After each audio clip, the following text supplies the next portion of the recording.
This is the continuing story of Peyton Place.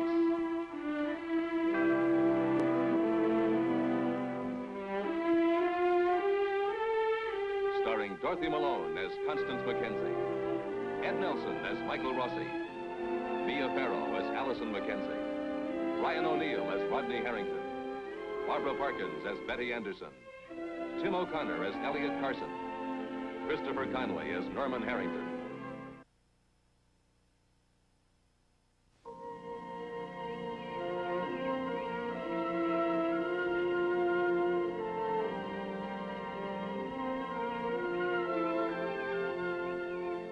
There are moments in people's lives so shocking, so filled with anguish and emotion, that they become milestones. Such a moment has occurred in the Shuster house only a short while ago. And, as a result, the lives and future of Doris and David Shuster will be strongly affected by it. For Doris, the moment when her daughter Kim broke her long silence marked the beginning of a new experience, one which she will not be able to share with David. Is she all right? Yes, I'm fine, thank you. I just felt a bit faint. I'm sorry. How's Kim? She, let me put her to bed. She's so frightened. She let me hold her for a while like she used to when she was little. It's so strange, David. We waited all these months for her to say something. And then the first words that she says are something that we should have let her forget.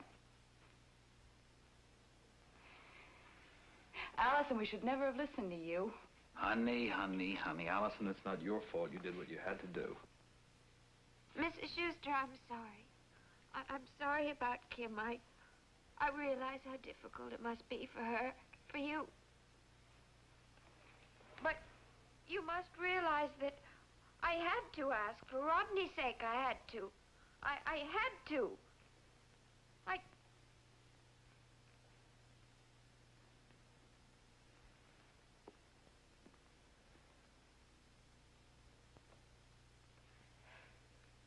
It's wet. I don't know what to do with it.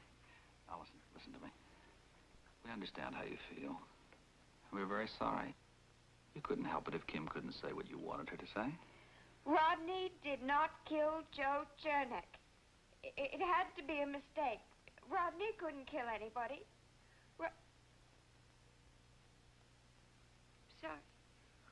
Sorry for coming here.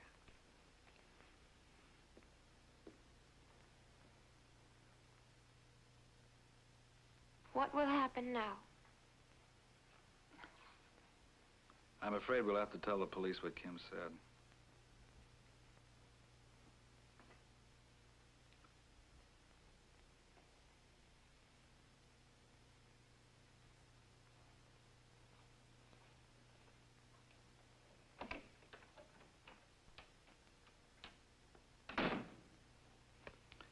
What a nightmare.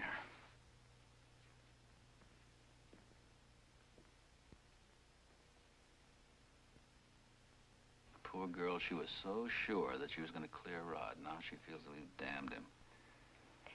David, your concern for Allison and her young man is very touching, but Kim is just a child.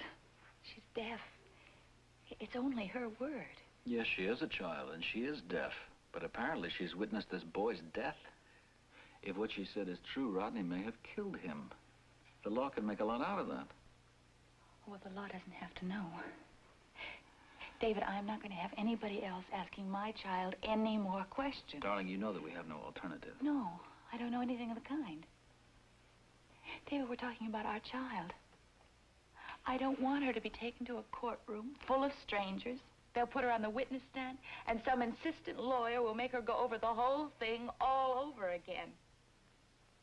David, haven't we done enough to her already? Darling, listen to me. Kim is alive. We have a future with her. We have a chance to make up our mistakes with her, and we will. But that boy is dead. They'll never see him again. We owe them the truth. But there's only one truth for Mrs. Chernak. Her son is dead. Nothing else matters to her. You don't understand that, but I know. David.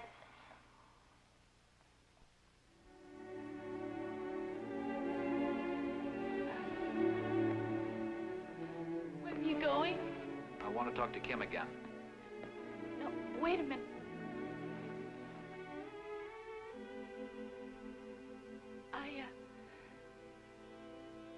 I hate to reduce it to this. That boy that Kim is accusing. I think you've forgotten something. He's Martin Peyton's grandson.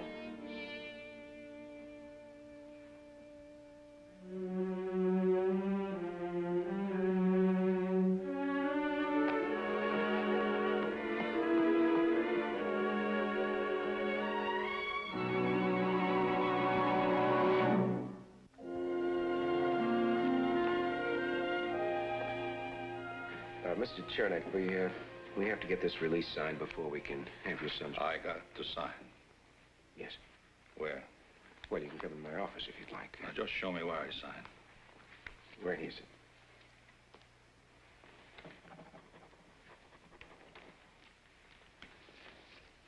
That's all?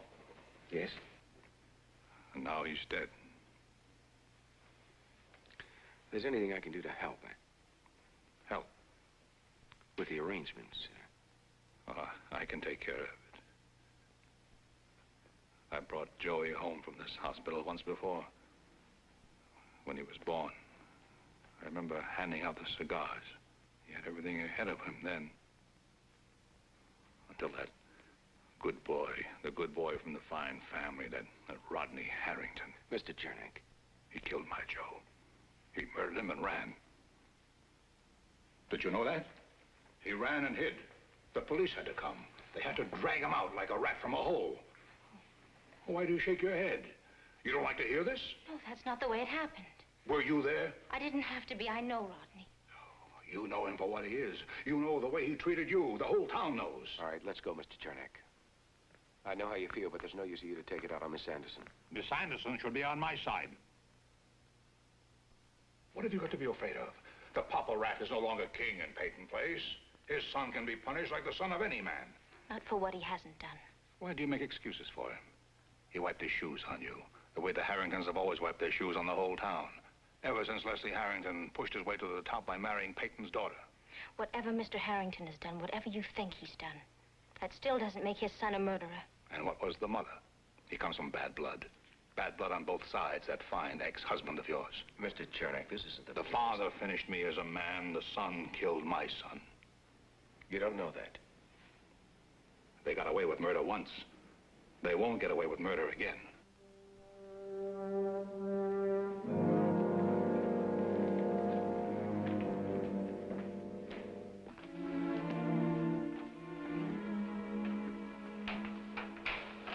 Miss Chernak? Mr. Courtney stepped out for a sec. He'll be back in a minute. Do you want a cup of coffee? Cream?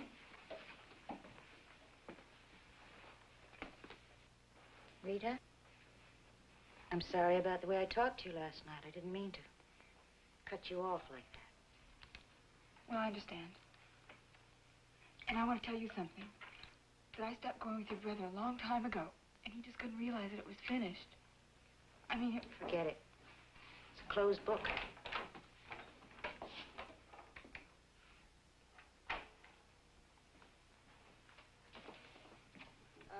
Dr. Rossi gave me this prescription. It's a sedative for my mother. It'll take a few minutes, miss.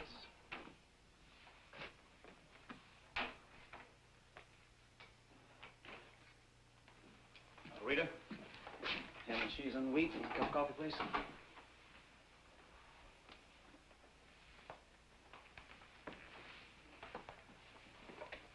Stella? Stephen. I have my own, thank you.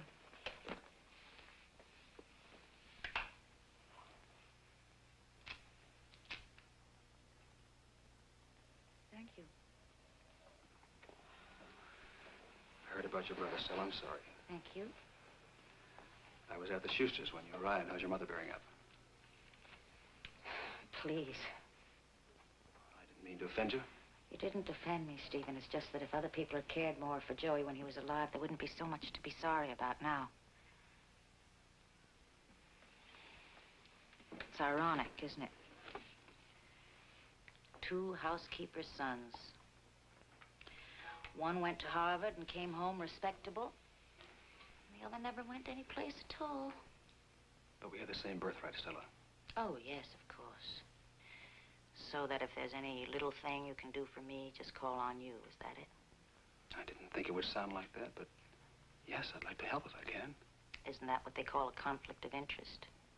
Your sympathy with your humble beginnings versus your new place in the sun? I haven't felt much sunshine yet. But you're riding the right coattails, Stephen. Theodore Dowell is the Harrington attorney, isn't he? The Harrington and Peyton attorney? Yes. Well, don't worry. They take care of their own. Your prescription is ready, Miss Chernak.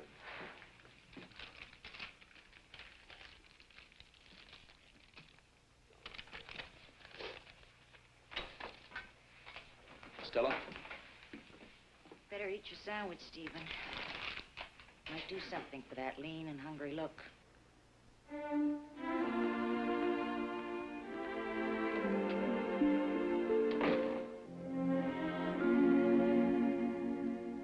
I was wondering if maybe you might recommend some book Rita might like. Well, surely, what sort of book are you interested in? What subject? Well, something to keep up her interest over the summer. Maybe, what is she studying?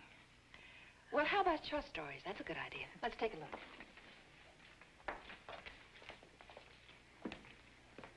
I meant to come and thank you a long time ago. What on earth for? For talking to Rita. She told you. She doesn't tell me much, but I was in Dr. Rossi's office that day, and I saw you and her in the square. She's been much happier. Well, I'm glad. I'm grateful to you. I don't deserve any credit? You must. Whatever you said, she listened to you. You know, it's a funny thing, but when she was a kid, she listened to everybody. Why, a guy'd come into the bar, and she'd start asking you questions. She had the fellows telling her all about whaling and China and the coral reefs off the West Indies. Real curious. She'd even listen to me sometimes. She's more choosy now. She gets fixes on people. And to her, Allison's perfect. She thinks Allison can talk to you, so she'll talk to you. Well, it's always easier to talk to someone who's not your parent. Even for Allison. But Allison's never done stupid things she couldn't tell you about. Oh, I don't know. One summer before a band concert, she took a bucket of bullfrogs and put them in the bass drum. Now, I had to read about that in the Clarion. How old was she? Oh, about 13. Her partner in crime was all of 14. Norman Harrington.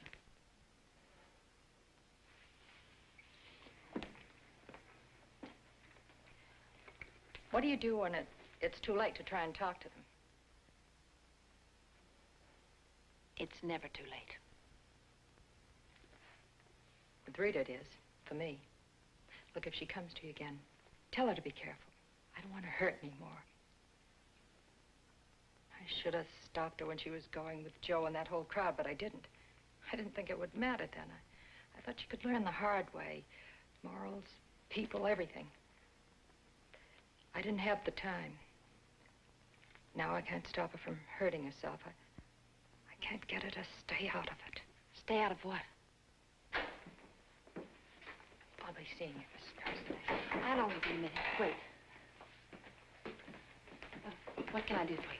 Well, I'm interested in Kenner's book on Samuel Beckett's contribution to the avant-garde theater movement. Why don't you look in those shelves over there? Well, thank you. Just a minute, we'll have coffee. I've got to get back. If Rita does come to you again, would you tell me?